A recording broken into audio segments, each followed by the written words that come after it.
I don't know why I don't have a problem with paganism. I'm supposed to have a problem with it, you know? I don't get it. I'm not. I think that's just wild, man. There's like so much flipping history you know about that's forgotten on my end, you know? That's it. I don't listen to me. I'm happy and I'm drinking liquor. I'll just like shut up for a little while. I can't play guitar because the wife's not here, so.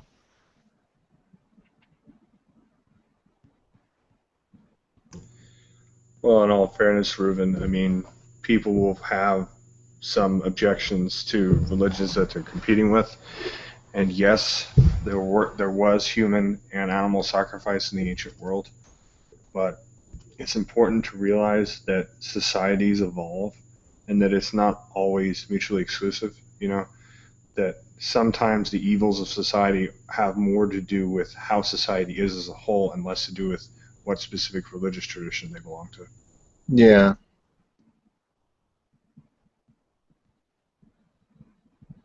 And there's also an ebb and flow. It's certain periods within a certain span of history of a culture.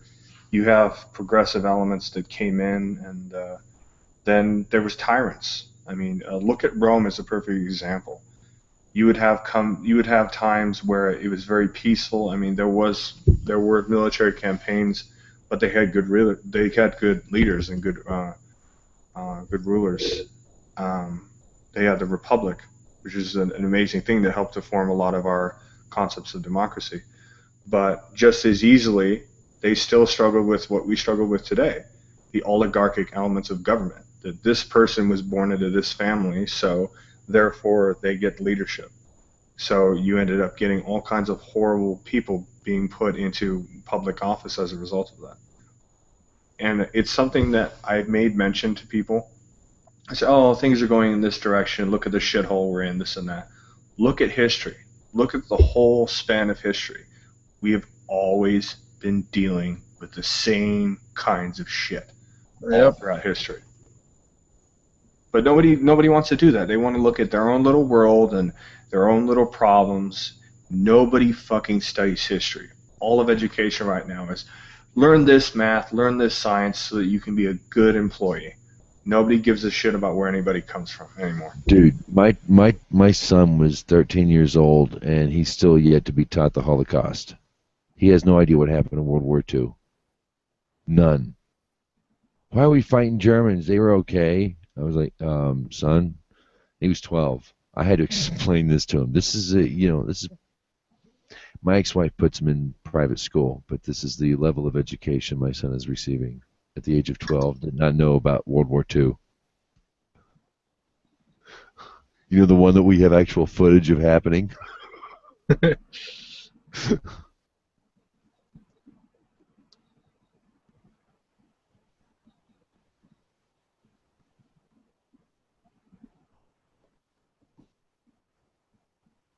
I ignored that because people give the Druids shit for that. People give the Gaelic people shit for that.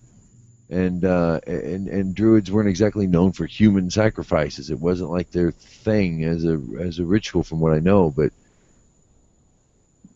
it's like not everybody accepts that to this day. So don't tell me there isn't a Christian influenced form of child sacrifice in the modern world.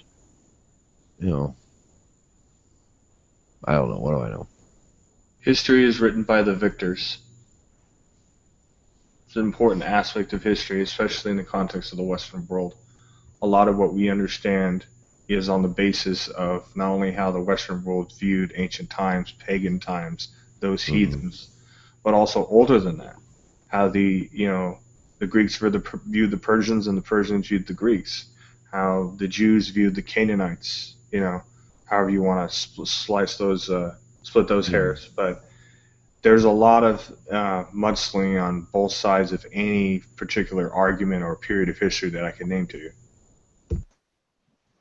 You know, the Hebrew people really didn't clash with like pagan folk unless they were in their own land. But when they especially during the expulsion in the northern, that wasn't, they didn't, it was the Roman Empire is what conquered my people. It wasn't Judaism, it wasn't the Bible, it wasn't Abraham. There's no such thing as an Abrahamic tradition, in my opinion, unless you're talking about Muslim or Jew. Christianity is Roman, political, socio-political. You mentioned Yeah. Robin of Sherwood. Remember? And I was like, do you ever watch Robin of Sherwood? You're like, well, of course. And I was like, that is exactly how I look at it. That is exactly how that struggle that was never really brought to the forefront in television, really, at that time. No one ever really took a serious look at the history of, the Gaelic folk and the Celtic folk and what happened with the Northern who came in and introduced this new, cutting up the countryside and building walls of stone and subjecting them and owning them and that sort of thing. I don't know where I'm going with this, dude. See, I drink and I talk and I just shut the fuck up. Somebody take over. Somebody take the fuck over. I won't shut my way. It's cool. It's cool. The point that I'm making is there is no blameless culture. Christians have done things. The ancient Greeks have done things, whether they were pagan or not. And the Jews, they have done things to local cultures. When they came into the land of Canaan, they did fucking horrible shit to the Canaanites. So nobody is blameless.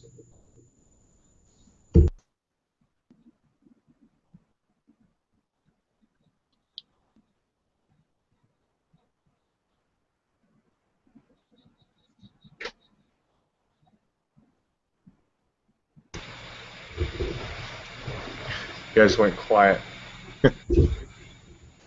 Yeah, whoever's fighting whoever tends to demonize the other side, regardless of culture, whether right or wrong. Initially, they make the other side look pretty bad. In every example. I have a very unique perspective on a lot of this stuff, obviously, because, God, there's so many different levels to why I have a unique perspective. In any practical term, I'd be considered a pagan. But I don't get along with a lot of other pagans because the propensity of a lot of modern paganism is to be very eclectic and feel good and not very historically accurate. People are, not to say that eclecticism in and of itself is a bad thing as a spiritual practice, but when it is the whole basis for your spiritual tradition, it suffers as a result. So when I tell them, oh, I practice something historical, I focus on a single culture and I study language and I want to try to do things how this particular culture did it because I feel a connection on different levels to ancient Greece. Oh, you're a bigot, you're a horrible person because it's rigid. I mean, the idea of structure is this evil, horrible thing. So I do experience pagans who get like that where it's like they're trying to avoid anything that is remotely reminds them of their Christian upbringing.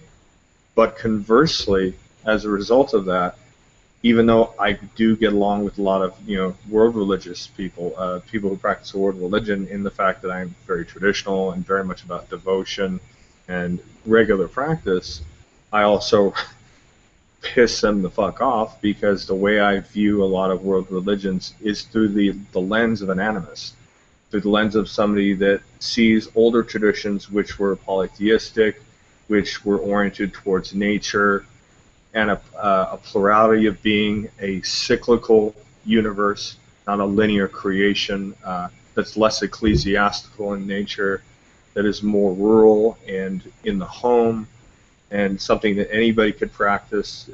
The clergy were volunteer. They generally weren't put into positions through power or influence, though there are obvious exceptions. So when people ask me what I think about a certain Christian thing, like I'll mention Gnosticism, and how I feel that it was kind of left out of the equation, and a lot of the ideas there are actually quite appealing because they synchronize with some of my own perspectives.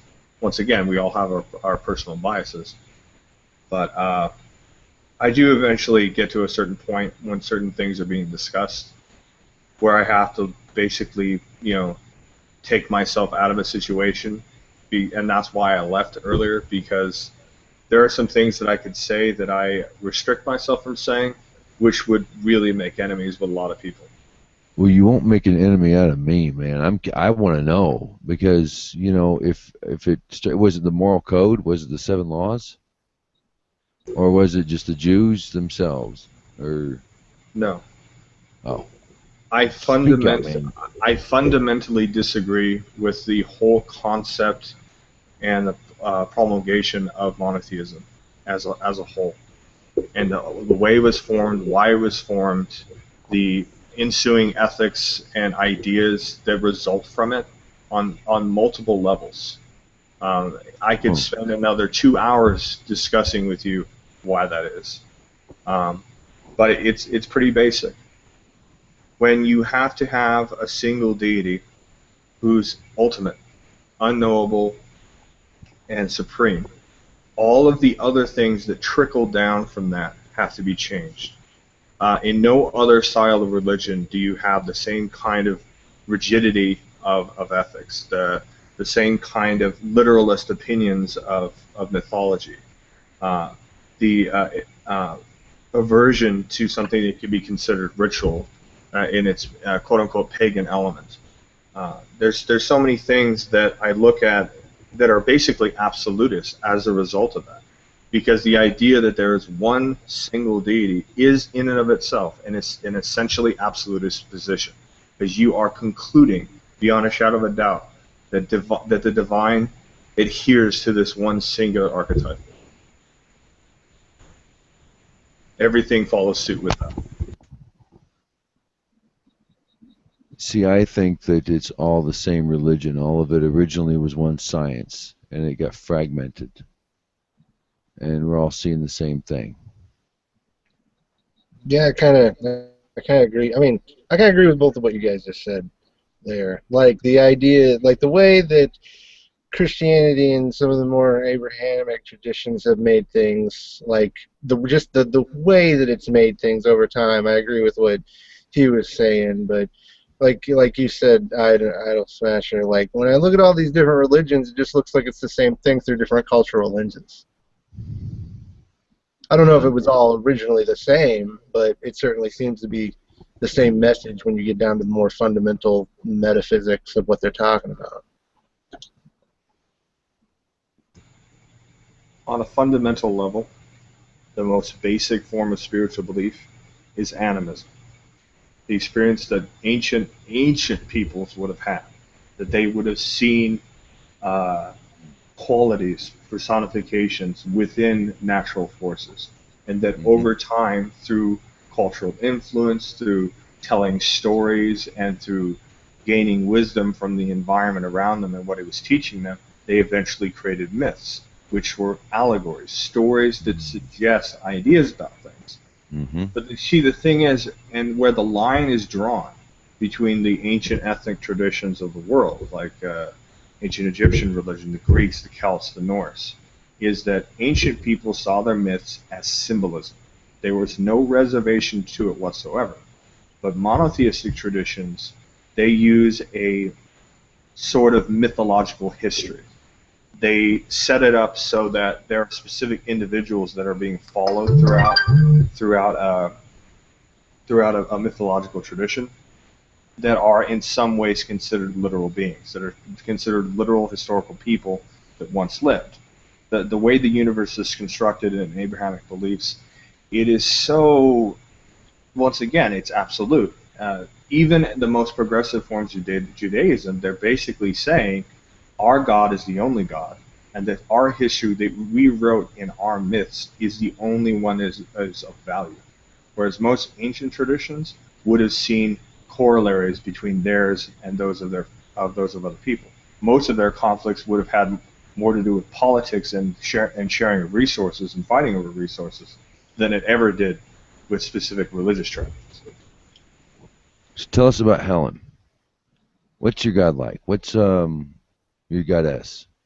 What's she do? When I think archetypes, the only pagan I ever really looked at as an archetype was Libertas, um, and what we call Liberty, but Lady in Liberty Enlightening the World, which is the proper name of that statue in New York.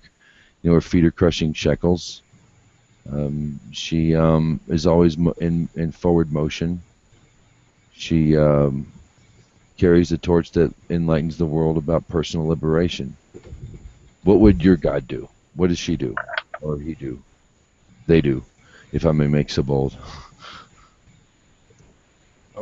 That's one of many beings within, the Greco-Roman tradition. That's the Roman version, obviously, not the Greek. Right. She's French too. She's naked under that toga. Fair enough. Hey, they cut the pagans out praying. You know, at the film version of Ghostbusters 2, there were girls, pagan girls, casting spells, Wiccans. They had the pentagrams on any of the characters, and they were praying along with everybody else. When the big blob finally lifted up, they packed up their stuff and left home. And when you look at the DVD version, they cut that scene out. Really? Yeah. I got into Wiccan for a while because some of the girls that were into Wiccan were really awesome.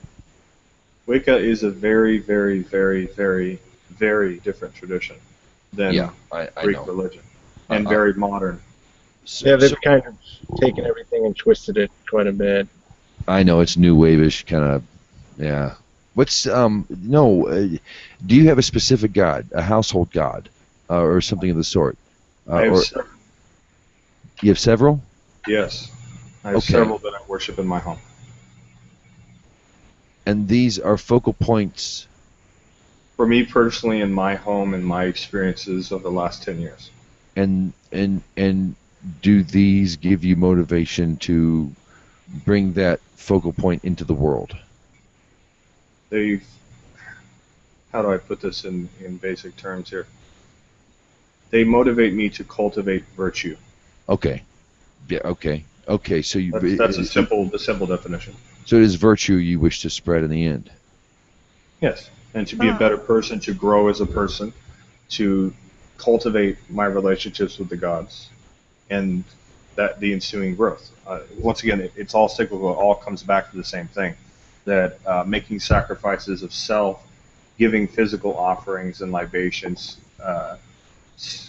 reciting prayers and hymns, meditation, philosophy, socio-political involvement, doing good works, being charitable, being hospitable to other people, and there's a lot to that. It's a whole process.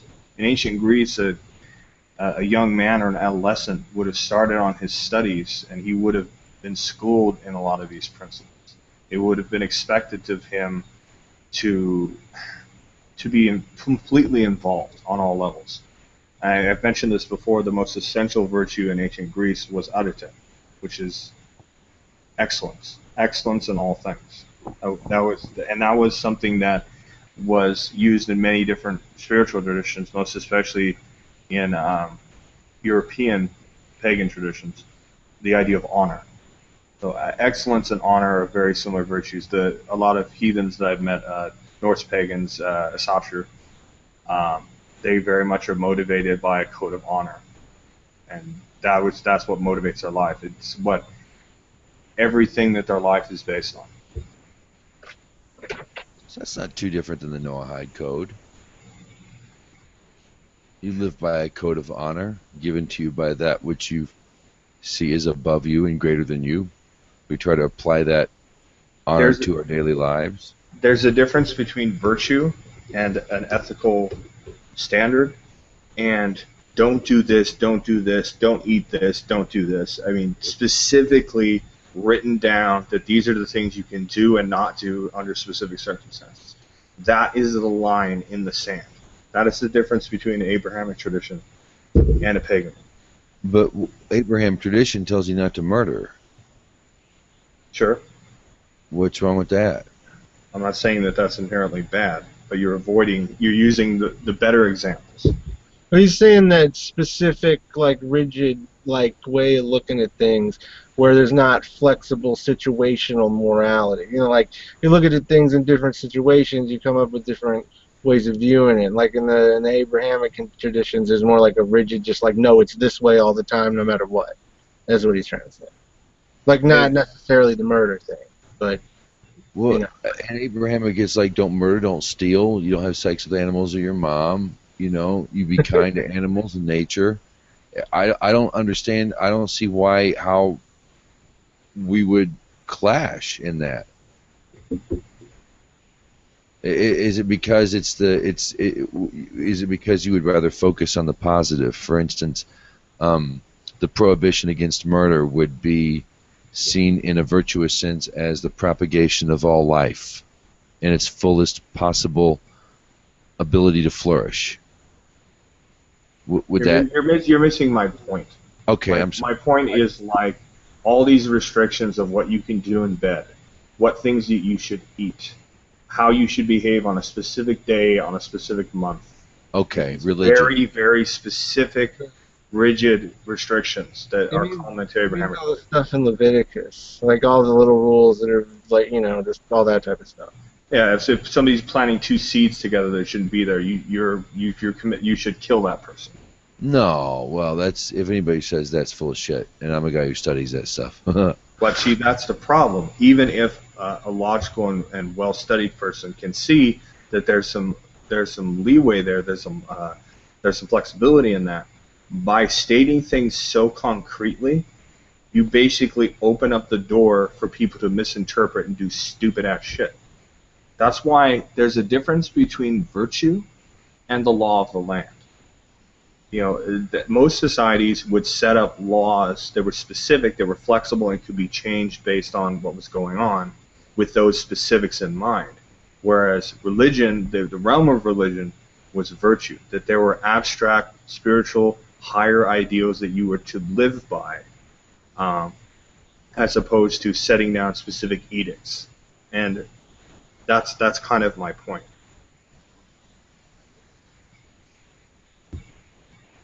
Well, the code that the Torah, that the Jewish Torah gives for all mankind, doesn't involve any of the stuff that you were talking about. It does tell people who to fuck, and it does tell them what to eat, or at least it tells them how they should. You can't fuck your mom. I don't care how pagan you are, you can't fuck your mom, and you shouldn't be fucking a cow. Fair enough. I'm not arguing that. That generally falls in the realm of common sense. Well, that's actually the law of illicit sexual behavior. You don't fuck your mom. I'm talking more about the religious aspect. On this day, you stand when the bells ring and you face this point of and you say this prayer, everybody together, and then, ritual, the zhush, I would agree that is probably more harmful to people than they think it is. I would have to agree with you on that. I don't know what rituals you do, but I don't know how good that works for you. But if you say it helps you bring virtue into the world, how can I argue with that? Yeah. I'm the kind of guy who doesn't give two shits what you believe. I give a care how you behave, because that's what's going to save the world. Behavior, not belief. Belief will come later. Behavior, I think. I could be wrong. A lot of people disagree. I think when the behavior comes first, the spirit will follow.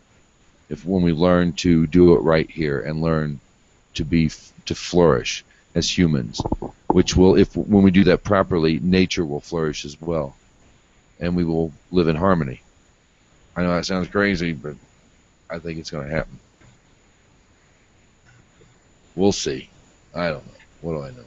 There's something that you should understand from my frame of reference here, and especially from the frame of reference of the Greeks and the Romans who followed after them.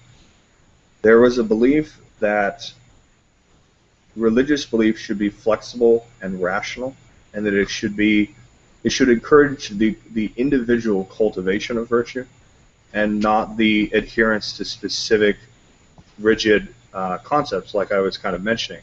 But the reason for that is they believed, and you have this in ancient in Roman the Roman language, they had a word called superstitio, which makes the word superstition. They believed that obsessive devotion or focus on a single virtue concept or practice or deity was superstition. Hence why they use we have our term cult to describe those kinds of behaviors. There were mysteries. There were people who were devotees of specific deities, or who served in specific temples or had specific functions. But it was to the discretion of the individual whether they chose to do those things. The religion itself was meant to hold up abstract and higher ideals for people to work towards. The idea in the ancient world that things could be codified in such a very specific manner would have been considered arrogance to the ancient Greeks.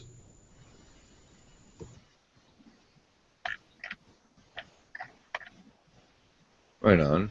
All right.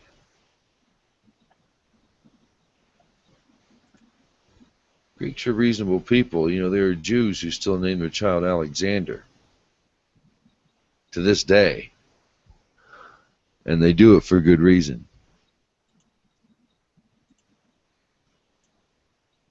Yeah, there.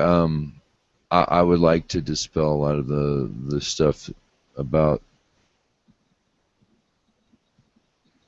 the Hebrew Torah. It's closer to Buddhism than it is anything. If you wanted to look at Torah, I would say coming from any other point of view from the earth, it would be closer to a Buddhist religion than it would be like a set God like that, because that only applies to Jews, and even in your religion, your priests would have ritual. I'm not arguing against ritual. Right. Not at all. Right. No, I'm just saying. Well, that's what Jews have to do. But as far as if you're not Jewish, there's a great freedom to us that has been perverted by the Christian Church, in my opinion. And I think that if we get rid of all the crap that they've tried to incorporate, be it Norse gods or the Greek gods or they've done all kinds of stuff. They've incorporated all kinds of, mishposh of Eastern and West, and given this false if they just learned to just chip away and learn what it was all about in the first place, it'd be a lot easier on them. Sure. I really do see where I'm surprised to see where you're coming from, man. Well, if you're a friend of Reuven's and you don't mind being interfaith, then can't be all that bad. No, and I don't. And ultimately, I can understand these things and respect them. Though there are a few things I would like to say, and they all kind of relate. I would actually say that Judaism is closer in a practical sense to Hinduism, and that Christianity, most especially Gnostic Christianity, is more like Buddhism. Yeah. In the ways that they interact, in the ways that they came out of one another, the way that they conflict on very essential, similar ontological and theological concepts, I would say that the relationship between the two is very uncanny. Also, and an important reason why I would say that Judaism is like Hinduism is because of their exclusion of outsiders. Hinduism is even more specific, even more than in the ancient world. It is very much a rigidly ethnic tradition that, generally speaking, with some obvious exceptions, you have to be born Hindu. You have to be born Jewish to a certain extent. Obviously, there's exceptions, and there's a lot of differences in the ways that they see the world, but there's a lot of similarity, even in their theological beliefs. There's a lot of deeper mysticisms that they follow that are quite similar. But that being said, a part of my conflict actually is it's similar. My conflict and why I didn't choose an Eastern religion as opposed to a historical Western European or Mediterranean form of paganism, because I don't generally go for something that is so specific like that. That's like, well, you kind of have to be our thing. It's one thing to approach something, because I'm not ethnically Greek, obviously. I mean, there's a lot of cultural relevance to Greece and Rome for my culture because I'm Western European, but I know that I'm not. So if there was somehow people still practicing Greek paganism in the real world, and it was an ongoing tradition that wasn't extinguished, I would obviously have to go up to them and be like, hey, I'm going to be respectful. I'm going to learn your traditions. I won't step on anybody's toes. But why I reject more to actually, there was one more thing I wanted to say on that. That's actually why I chose, why I'm choosing this kind of paganism, because it's more relevant to me than doing an Asian religion, which is really far outside of the ken of what I would even be familiar with. But part of the reason why I actually object to Abrahamic belief is not because I'm anti-Semitic, but I actually object to the idea that God has chosen people. I've always objected to that idea. To me, it's arrogant. It's really arrogant. It's not something that, if I was in the ancient world and I interacted with a Jewish person, it wouldn't be something I would hate them over. I wouldn't assault them or try to kill anybody. But if I interacted with them and I was in the ancient times, I think, wow, this guy's a dick. Him and all of his friends think that they're chosen and that they're better than everyone else on the planet. I think that's kind of illogical. Well, that's kind of a modern Christian view, because to be chosen was meant that they had to serve humanity. It was never like that. I mean, Jews don't. I'm sorry that you got that of them. That's not what they teach their kids, but I know that's likely what's been taught to a lot of people. I'm sorry, man. That's not the way of it. It's they're there to be a light to the nations, and it doesn't even say the light. It just says a light. They're supposed to show us the way to a better world, man. And it's not that they're better than anybody. They're just God's little bitches.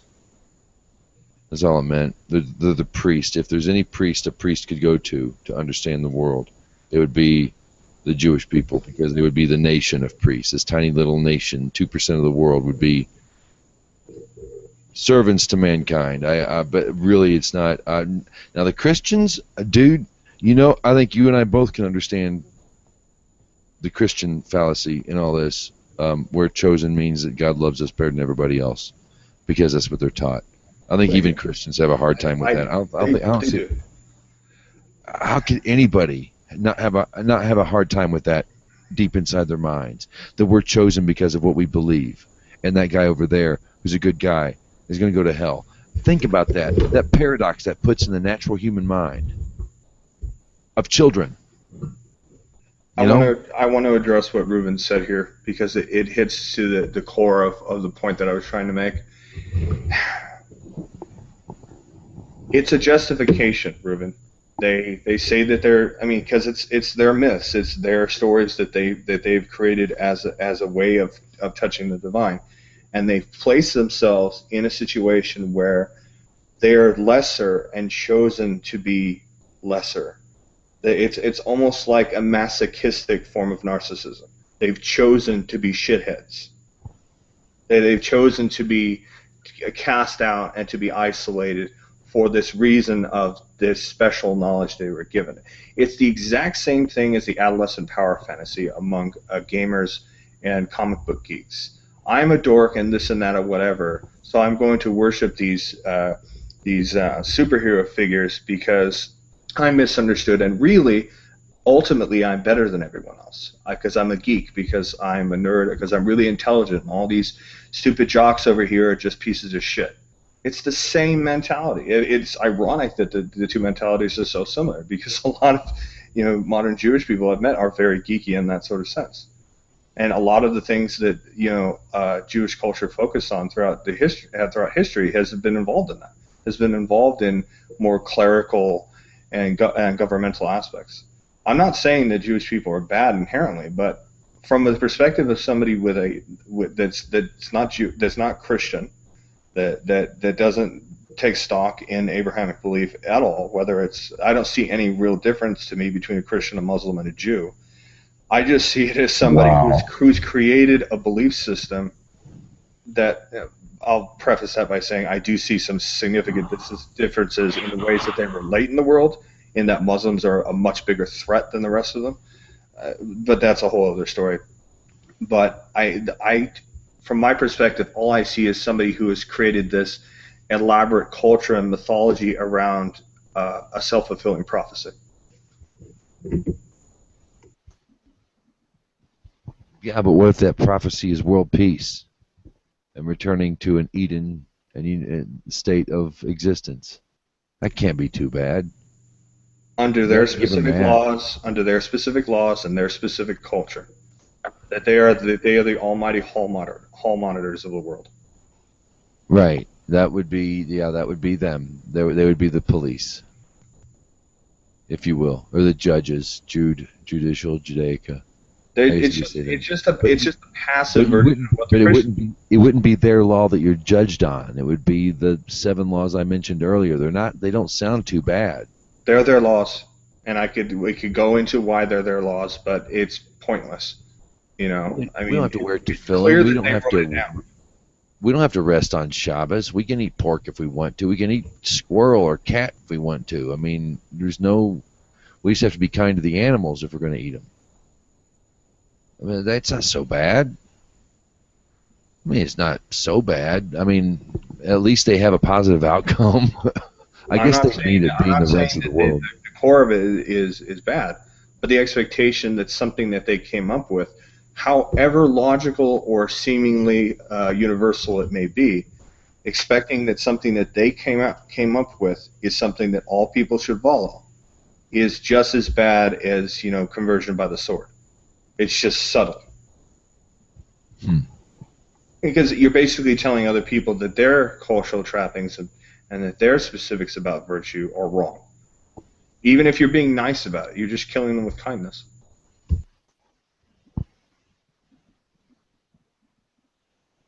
What is cultural relativist? It's the idea, basically, it usually refers to ethics, the idea that each person has their own ethical context and that they cannot be compared, that they're different in that sense. Okay. In fact, okay, well, then I won't talk to you about it because you've already concluded that your culture is better. So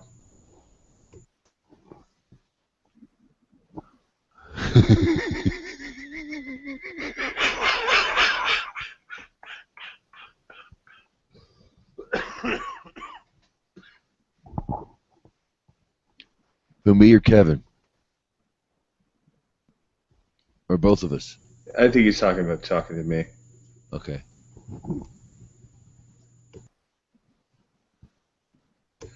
I think, and correct me if I'm wrong, Reuven, you're in a sort of way saying that the ethics of a lot of modern Europe uh, is the culmination of Hellenistic period ideas, most chiefly from the Greeks and from the Semites, basically. There was even a term for that in Judaism, Hellenistic Judaism. So a lot of our ideas essentially come from that.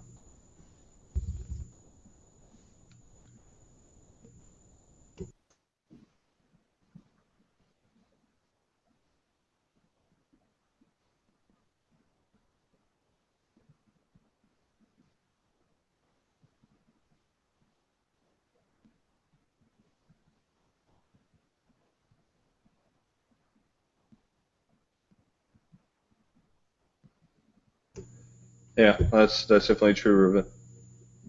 Yeah, a lot of those ideas did come from that, and that period was also when a lot of various Greek mystery traditions that were universalist in perspective came about, like Neoplatonism, Hermeticism to a certain extent.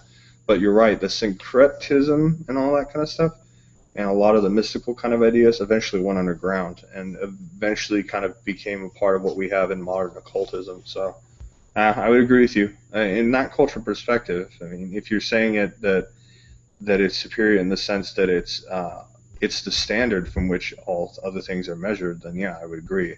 Superior, I hate using that word for obvious reasons. So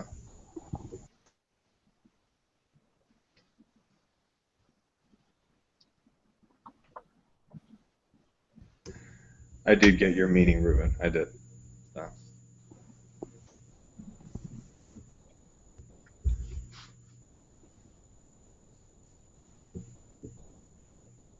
And I'm not a cultural relativist either.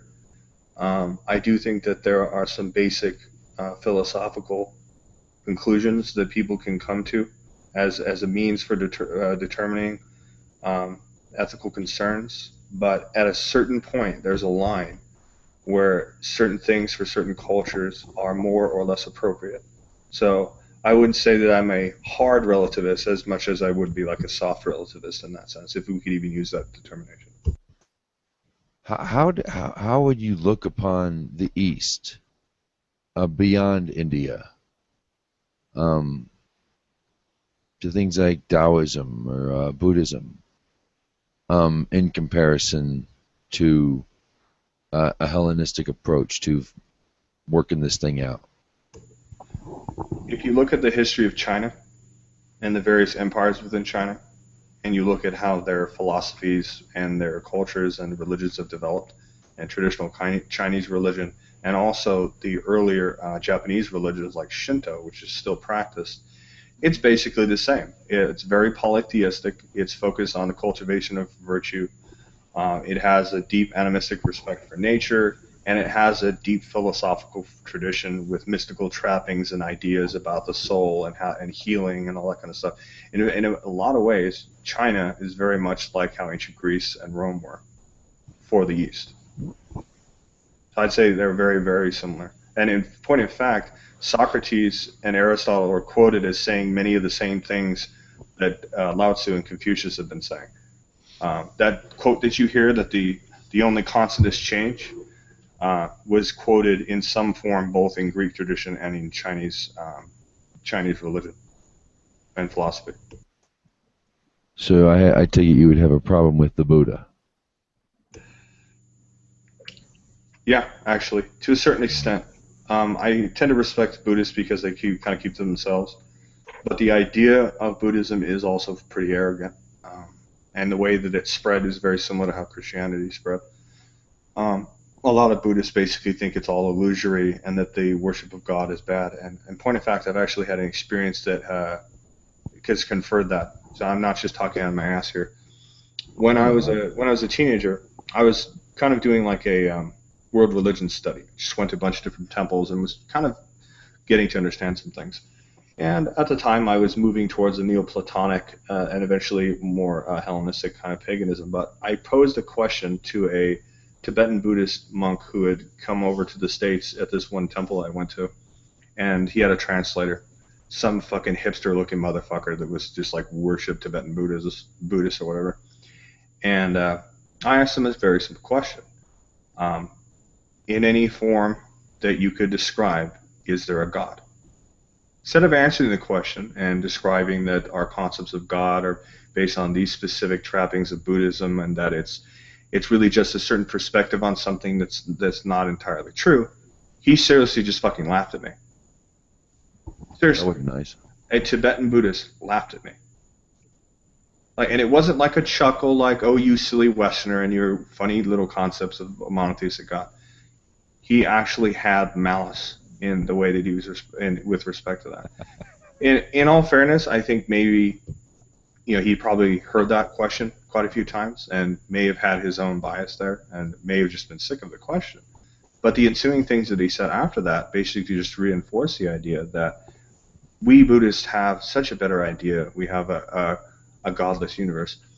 And then I remember before I left, I pointed, well, you see that statue over there, that Bodhisattva of the 1,000 hands? Tell me that's not a god? And he had nothing to say. Well, the Veda says flat out that the Creator came down as Lord Buddha to taunt people who envied theism. Yeah. That's interesting. Well, I made a similar argument with Christians that I make with Buddhists.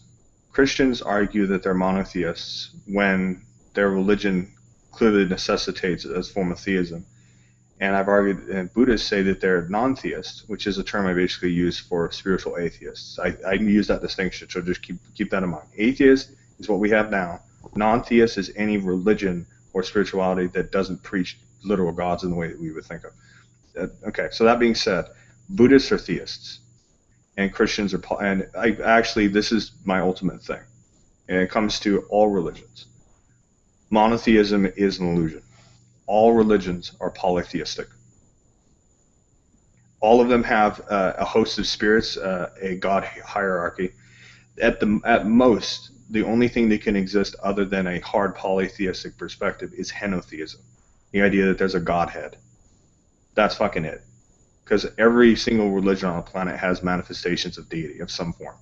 Well, they'll say, well, these are human beings that lived who were just illumined, or, well, those are just servants of God. They're kind of like their hands and his eyes and ears. It's like, they're still deities. I mean, ancient Greek religion had gods, and they had daemon, and they had many different forms of daemon. They had nymphoi, which are like nature spirits, and they had daemon like personifications, which are spirits of specific things. Like Libertas was basically the equivalent of that a personification. She's basically a lesser god. But that once again, that's a semantic thing, because theoi or theoi daemon, all gods are daemon, but not all daemons are god. Does that make sense? All spirits are spirits. But yeah, I basically just made the argument that you're all kind of going to the same thing. You just have different manifestations for the cosmos, the same essential world. I just, as a polytheist, I see that I can connect with specific forces, and that those are worthy of worship and veneration and connecting with. Whereas, a Hindu might see them as all literally manifestations of the same thing, and a Jewish person might see them as all the same being, literal being. But then you have the names of God. What are there, 72 names of God in Judaism? In the Torah, yeah, I believe there's 72. Yes. Yeah. So, and then that's not even including demons, demonic spirits, and things like that. Just because you have a more influence of one and more importance of one deity doesn't mean that you basically don't have multiple divine spirits that aren't human, which to me is basically a god. Maybe that's a semantic argument. Maybe that's me, confirming my own bias about how I see things. But yeah, that's a good point, Reuven. That's a really good point. Monotheist. There's a difference between monotheistic and monolatry. Monolatry is basically, it's kind of like a term that they use for the favoritism of one god over another. But in any practical terms, in modern religion, we would consider Judaism to be monotheistic because it believes in one God that only exists, and it's the only form of divine. Whereas the transitionary period between early Judaism and its current form was monotheist, in the sense that some early Jews may have seen it as ours is the only God worthy of veneration, but other gods exist. But once again, that would get a fuck ton of people really angry. Especially Jim. I mean, what the Gaelics called a god, the Celt might call a shaman. What do you call a god? Shaman is a class. It's a priestly class. It's a person who performs certain things. The Greeks would have had their terms for it, which is a mantis, which is basically like an oracle. Then it gets really complicated. You have like the heroes, like the priests who would have been elected. There's different features. I would say that the two aren't really correlated at all, actually. Shaman would be more like the prophets of the Old Testament and Torah and stuff. You have divine figures. You have people who are illumined, who would be considered divine in a certain sense. I mean, you might even call them demigods, but then it starts getting kind of semantic. That really the best working definition of a god is a spirit that exists elsewhere and interacts with the world, something that is in the world but not of it. Though there's obvious exceptions. There were gods that they reached godhood in life, and man, there's so many different theologies with that. I've met people who believe that the gods of the Celts were actually people who lived and reached godhood.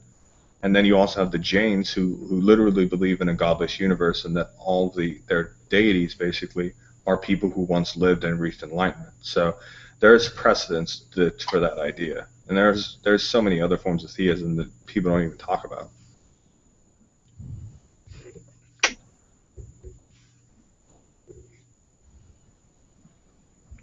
No, it's not a bit New Agey, dude.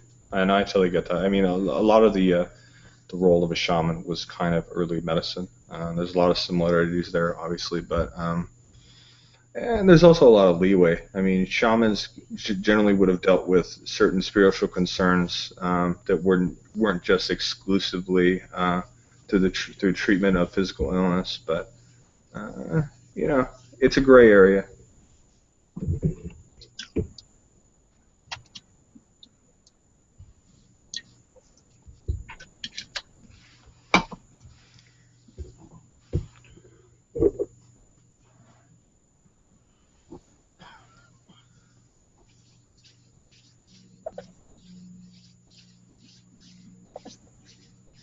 That's interesting. I've never heard anybody come at uh, monotheism that way, or what we would consider monotheism in a lot of the world. That's really interesting. It's that's wild, really. Well, it kind of goes into the way that I see the world, really. And a lot of pagans kind of share this basic view. Um, I like to call it polyvalency or spiritual polyvalency. It's kind of the idea that there may be some overlap between different deities. You could see um, Zeus is very similar to Osiris in a certain sense, although it would be more clearly associated with like Amun. But you could say that certain deities seem to share certain certain aspects of the world, um, but are still distinct. But more importantly, the way I think a lot of people saw things in the ancient world was that the gods exist, and there's many of them for different people. Um, that it's all true, but you have to connect to that truth on a cultural and traditional level. The way that I interpret that for myself is basically that Christians have their heaven. If they follow their laws and follow their religion, they will go to the heaven that is afforded to them. If I follow mine, I will find my Elysium. You know, a person who follows Greek religion will go through their ritual purification after death, and hopefully they'll reach the other side. Um, Same with Buddhists; they will find their enlightenment. They will find the gods and spirits that they worship, the bodhisattvas that they honor and venerate, or however you want to slice that one. Um, I don't see it as all literally the same thing, that it's all the same truth and we just mix everything together, but more that they're polyvalent, that they coexist with one another, that the universe and gods and the totality of all spirit is essentially the same, but that it has many manifestations, and that for us to assume that we have any complete and ultimate truth of that knowledge of that being or substance is in and of itself arrogant. Okay. You just said that on the most elevated state, they're all the same. It's all the same thing. You sounded like you were a monotheist there for a second, man. Well, I also have certain mystical beliefs. I'm also a Neoplatonist, which is a form of Greek philosophy.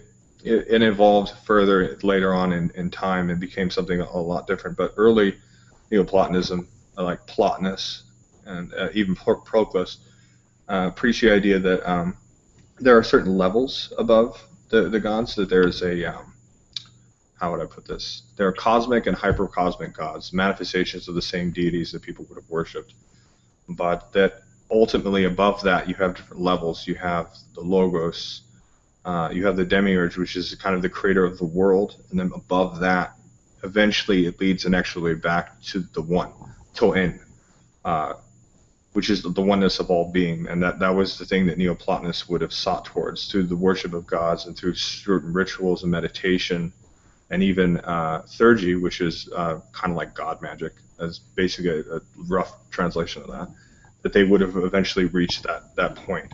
But in most of those mystical traditions, the one was not viewed in the terms of the personal God. It was viewed as a oneness of being. It was kind of beyond form. A similarity obviously would be like the Tao in Eastern philosophy. The Stoics had a similar idea with the conflagration, and they were kind of pantheists in a certain extent. And then you obviously had the Hermeticists, which had a very planetary view of the gods, and they made certain magical associations with those specifics. But a lot of late Greek and Hellenistic Roman ideas about spirituality and mysticism, it had evolved significantly past the earlier classical religions. So it's difficult to place because you had different philosophers who had different perspectives on on the same philosophy. Like the Neoplatonists, they wouldn't have called themselves Neoplatonists. They would have considered themselves Platonists. They followed Plato. They just saw it as a manifestation of that. And then obviously Neoplatonism was instrumental in forming Christianity and was kept alive in some respects within Muslim and esoteric Middle Eastern religions. You have it in Mandaeans and various forms of Gnostics, kind of minority groups that still exist within the Middle East. The Druze, I'm not sure how that's pronounced, D-R-U-Z-E. And there's a few others. I don't want to misquote, but there's a lot of similarity there. The way that their cosmology is very, very similar to how the Neoplatonists saw the world. But yeah, that's the thing, is that there's a very big difference in the way that a lot of the classical religions and even earlier religions would have seen the world. I mean, many people would have interacted with each other, and it would have been this kind of common understanding. Okay, these are my gods, and these are your gods. Well, that's kind of a weird tradition. What is that? Why does that thing have a falcon head? And why does that one have a bunch of arms? But, and there would have been obviously some distrust, and obviously people fought with each other, and there were wars and all kinds of conflicts, some of them over religion. Why would you discount the notion that there were one people who remembered? One people that remembered what? The primordial state of man. Because it's arrogant. Why? What's to say that they didn't get something special to make sure that everybody else had a place to go to, had a house? Because it presumes a specific kind of human evolution that isn't supported by logic. You don't think that world peace is supported by logic? I don't know where you're getting with that. That's I'm saying that if they would have remembered how things were. That's the purpose of Judaism, is to repair the world and bring about Eden, paradise. And if you say that, then if spiritually it all comes from the same source, why would you discount that there would be one thread of humanity that might remember that? Spiritually, not ecclesiastically, not Right. in terms of religious structures. Right. Oh, I'm sorry. Hey, Salam. For some reason I was trying to type and it's not showing up. So Oh, that sucks. I was just typing like crazy. It was like I was just waiting, till everyone finished talking. But I just had to sneak in there and say hello, everybody. Hey, what's up? What's going on? Frank. Oh man, I was just at Ralph's Hangout. I didn't say nothing. Just stood quiet. I think I'm actually developing a skill. Nice. So repeat kind of what you were saying there before, Idle. I've been drinking beer. Okay. Oh yes, I have. I know. James. What was I saying? The idea that they would have had. Okay, no, I actually remember. Why is it so far fetched that there would be a people who would remember Eden and possibly a science that might bring it about? Because the concept of Eden is flawed. Really? How old do you think the world is?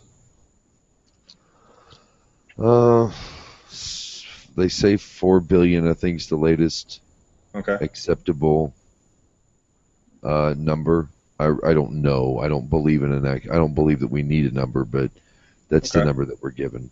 Better question for you. How old is humankind? As we know him today?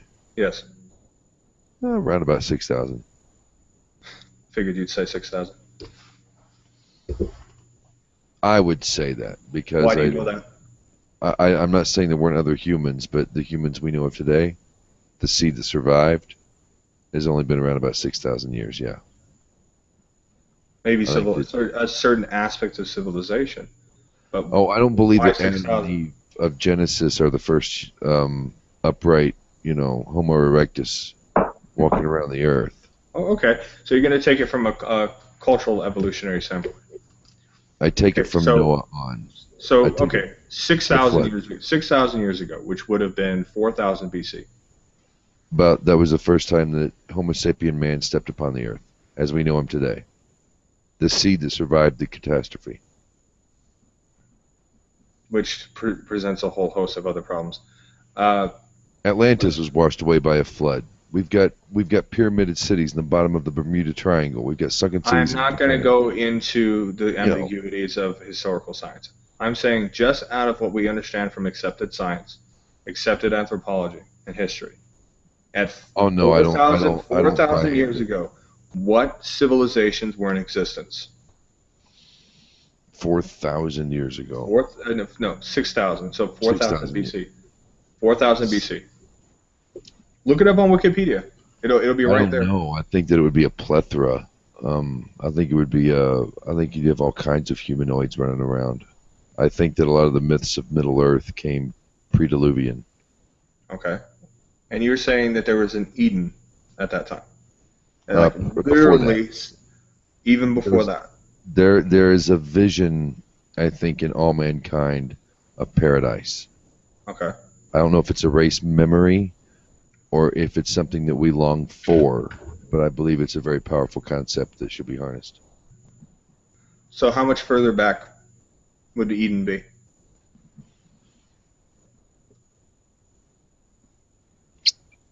Maybe Eden always was, you know?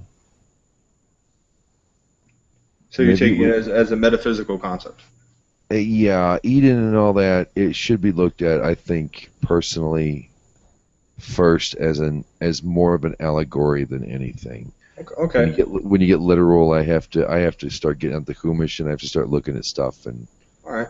I'd rather So stick to the let's look allegory. at it from a cross-cultural and metaphysical kind of concept. So you're saying that the basis of Eden is the ideas that are contained within Judaism that eventually became what we have as Judaism. No, I would say that Judaism is the process by which we learn to heal the world. Okay. That would be one that would be one thing. I do believe, and I stretch from Torah on this. I think I could stay safe in Kabbalah, but who knows what that means anymore. Uh-huh. I would tend to go to the notion of Shambhala, that there is a vision of an enlightened society that lives in harmony with nature, in harmony with each other, and I think that drives a lot of mankind's ambitions. Even the powerful and great, as corrupt as they might be, believe in a vision of an enlightened society, and I think that's something that we should harness in all cultures. Sure, and I could get into all kinds of different myths from various different cultures that talk about these ideas and how it was formed, and each one of them is different. And I'm asking you is, how does Judaism, and however you want to put that, how does that necessitate that return to Eden? Because it is rigid.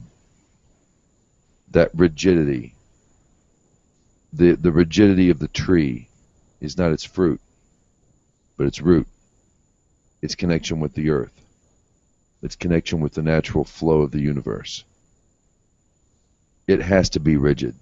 It has to be within one specific tradition and one specific faith. Not tradition. There should be. Torah is very. Judaism acknowledges 70 nations, which is probably more than we've got now. Distinct cultures that will survive, that deserve to carry on. There are 70 nations in the world, and they will, and that establishment will not cease. Okay. So it's not about tradition. It's about behavior, letting go of war. Well, we're all basically seeking that. So, Right. what does that have to do with it at all? Everything. Well, could you be more specific? Then everything. Or maybe I should be more specific. Maybe, dude. What does the effect or influence of Judaism as a whole, and what we were discussing before, what does that have to do with improving the world as a whole? That the idea that the Jewish people having that kind of influence in the world and getting other people to follow some of their essential laws, What does that have to do with it? I can only speak on a personal level because I've applied it to my own life. Well, that's all well and good, but And what do it you works. think? What do you think? An ethical morality, an absolute ethical morality, where murder is so heinous, you would have to kill the murderer if found guilty. Where sexual immorality, like child molestation, isn't treated as a, oh, let's put him in a, when it's not treated as, you treat it as a sickness, but if it persists, you have to say no. Sure. You have to say no to theft. You have to say no to murder. You have to say no to the worship of created things. But you're circumventing my point. There are other cultures that have many of the same ideas in different levels and specifics that are there. But why is it being codified and specific, with the big banner of Noahide?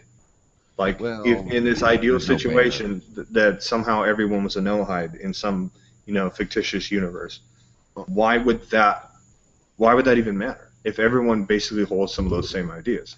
If we don't tolerate those things, if we have a world that is ethical, that does cultivate virtue. Because some people need a list.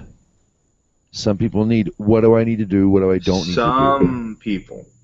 Some people, Sure. not all people. If God intended everybody to have a written Torah, he'd have given it to the world. He didn't. He gave all that stuff to Jews. We have to be good people despite the Torah. We don't need a written law. We know deep in our hearts what's right and wrong. Well, then you basically proved my point. Sure. But you still need a guide to go by. You need a core. You need something rigid that you can count on, that's a base. You don't build a house on a flimsy foundation. You have to have some kind of stable morality. And I found the great thing about Torah is it doesn't change. It's reliable. And every time I test it, every time I put it to the test, it works for me.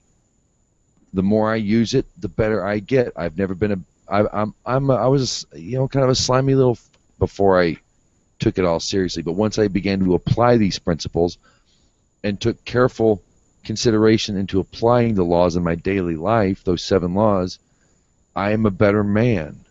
And I handle situations a little better than I used to. I might spout off on YouTube or whatever, but in my daily life, I'm a better man because of it. I have to stick by that. If I let that go, I feel like at this point I'd be betraying myself because I found something that worked. So I can say by personal experience, I'm a satisfied customer. There you go. And that's great. And if you want to share that and even show that and spread that to other people who are, sympathetic to it or who want to follow that, great. But you said yourself, some people. And some people don't need those strictures. Sure, people absolutely. are virtuous on their own. But we do fine-tune our chi, don't we? I mean, we have yin and yang, and then we have the Trinity, and then we break it down into the 4 elements or the 5 elements. If you're into certain Eastern cultures, you've got the 7 chakras, you've got the 12, or the 8, the I Ching. You have the 8 points on the I Ching. You've got the you get the zodiac, which on both sides of the Himalayas is a 12, sign zodiac. It's all about how you harness that chi, and maybe it's like choosing a number. I try to strive to 0, but I'm usually stuck with 1 or 2. I strive for the 0, though. The point that I think I'm trying to make here is that certain things, certain traditions, certain codes will work for certain people, but not for everyone. And I don't think it's an all-in-one situation. I don't think that either everyone has to have this very rigid structure from a very set culture with a very set belief, or we just go fuck sheep.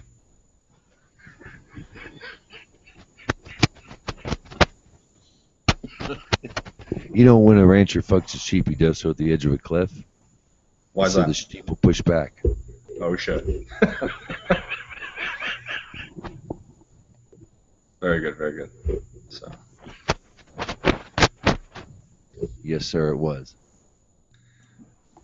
Well, I think we do share a lot in common, and Reuven had mentioned this earlier, that a lot of what we have in Western culture is kind of a combination of different groups of people. I mean, I've even made this I'll put it to a different extent, but similar. Even though that I obviously follow an ancient religion, or at least a reconstruction of one from ancient Greece, and I'm a pagan as a result of that, um, I cannot discount the influence that Abrahamic religions have made on Western Europe. Whether we're talking, Christianity or Judaism, they have had an instrumental influence. Some of the best music and art in the world have come out of a result of those cultures. Some of the best architecture, some of the best codes of law have been written in such an effect. And shoot, I've made this argument about pagan cultures. As much as I could say that ancient Greece was instrumental in the creation of democracy and made some of the most interesting and novel ideas within philosophy, a lot of our law in Western Europe comes from the Norse and various Germanic cultures. So we are a very mixed culture as children of Western Europe. So that is a part of the reason why, at the end of the day, I think it's really important, and I think will ease a lot of tensions in the world if more people had a better and more comprehensive understanding of history. Mm-hmm. That's what I found so intriguing about your position, was the fact that, then you're talking about a history that's been kind of written out of our books. You kind of remember, your people might remember something about the world that a lot of people don't want us to know about. I notice that about the Celtic and the Gaelic folk. When I look into them, I try to look back to my folks, the white man or whatever, the Brits, whatever, and I try to look back in their history. It's like it's there. You just have to look for it. It's like it's not really forgotten, and I find that very encouraging. I really do, because there was some noble stuff going on. Like I said, they all fall, but they all have the same vision. They all want to achieve something greater. And it's a Shambhala thing. It's a Tibetan thing I picked up on called Shambhala, and I'm big on it. And that deals with building an enlightened society. It's a very secular take that Chogyam Trungpa brings up, but it's that every culture.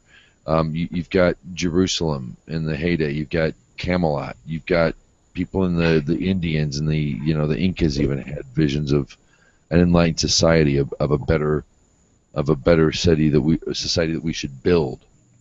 And I think since that's such a ubiquitous concept throughout the world, that has to be harnessed. That drive, that element of humanity should be harnessed and cultivated and fan the flame. We can do it. I know we're going to do it. I have no doubt. I think we're in the middle of it now. The very fact that we're on Google Plus, it's a whole different world. We're getting better. I think we're going to get better. It's going to be rough, but I think we're getting better, and positive outcome. I don't know. It's about that time for me to get the hell off of here pretty soon. So. For sure. Well. But I'm not done. For sure. Did you have something you needed to say, or can I continue? Continue. Okay. I agree with you in a lot of ways, and I'm seeing a push for this now. But before I get what I was going to say, on a positive note, though, as somebody who's studied world religions as a whole, I do think what you guys are doing, Hides, is actually very novel, because you're kind of returning back to the root of a lot of the Christian religions that we've had, which is obviously Judaism. So working within that tradition, within the context of a noble or righteous Gentile, is actually very admirable. So I just wanted to say that before I continue here. So there's no bad blood. I may have my own opinions, but once again, I mean, Buddhists have their opinion about me, and they're not always nice either. So you wrong. You gonna burn. We gonna get you. We gonna find you. We gonna get you, boy. We gonna string you. Scaring me there, buddy. Drink some water, man. Don't, man. Water. I only know because I only know how to be scary that way because I've been scared that way myself. So. Oh, I'm sure, and so have I. Boy. That being said, though, as a whole, the trends that I've seen among people lately have all been kind of following the same basic thing. people are getting to a point now where they're like, you know, it's nice kind of doing my own thing, but I'd like to do it with more people and have something that I kind of hold to, even if it's different, even if it's alternative. I'd rather have, and I use this word frequently, a tradition. A perfect example of this. I have a close friend of mine who's in one of the groups I'm running. We're running a pagan social group. She's an older lady. She's in her early 50s, and not all that old, but she's been in the pagan community for almost 30 years. So she's been around, and she practices a very traditional form of Wicca. And we have some of the same resentments towards these very eclectic, we use the term fluffy bunnies in my community. Basically, people who only look at the positive, they don't really study or learn, they just throw everything together, and they're kind of only de facto pagans in the sense of like, they're basically just spiritual eclectics, and they like the term pagan, so that they feel like they're kind of a part of something. And she's been saying that she wants within her kind of more romantic form of paganism. Romanticism describes more modern forms of paganism. A return to traditional Wicca. People are actually follow this. They actually follow the Wiccan Rede and actually know their history and do study and do rituals and are a part of covens and actually are held to a standard. And similarly, obviously, I'm pushing for Reconstructionism. People actually cultivating traditional faiths in ancient cultures and actually understanding the way that it was practiced in the best way we can. But whether you're talking about that or you're talking about Christians who are actually trying to actually know their own Bible, or Noahides who are actually trying to learn about righteous Gentiles, or Buddhists who aren't just hipsters who call themselves Buddhists but actually go to a temple, there's a push now. People are getting tired of just floating around in the ether and not really doing anything. And I would also say the same goes for secularists and people. It's all well and good to just be that angry atheist who just jumps in chat and rips everybody a new asshole. But it's another thing to say, you know what, I'm all about secularism. I'm going to donate money to secular causes for improvement of medical care, to scientific advancements, to educating people and helping. I love the United Way. Yeah, absolutely. Little things like that. I mean, if you really think that secularism is the way to go, then put your money where your mouth is, or shut the fuck up. I mean, I've been getting to that point with people. It's like, I get it. I'm alternative too. I get that. But it's not a black and white situation. You have a lot of people who are kind of all in or all out. Either I follow the thing that my parents told me to do that's repressive and horrible, or I do nothing. I float around and glitter, and it's just like there's no substance to it. So I'm seeing more and more that people are they're doing that. I know from personal experience, because I'm always the person who's giving people advice, kind of giving them resources to learn about a particular subject, whether it's religion or music. I've been seeing that too. People are actually starting to, I'm going to actually cultivate my musical taste and look into things, and not just say, oh, I like this one song and not know anything about that genre of music. So I think people are, I see in the future we're going to have more people who are going to put their money where their mouth is, instead of just doing stuff because it makes them appear cool. That was my generation growing up in the 90s. Everything was, how alternative did you look? How edgy were you? It's getting fucking old. I remember. 2014. It's been a good 20 years since that bullshit was, taking hold. So we need to try something different. Agreed. I'm going to get off of here, you guys. Have a good night. Thank you. Shalom, y'all. Peace. Shalom.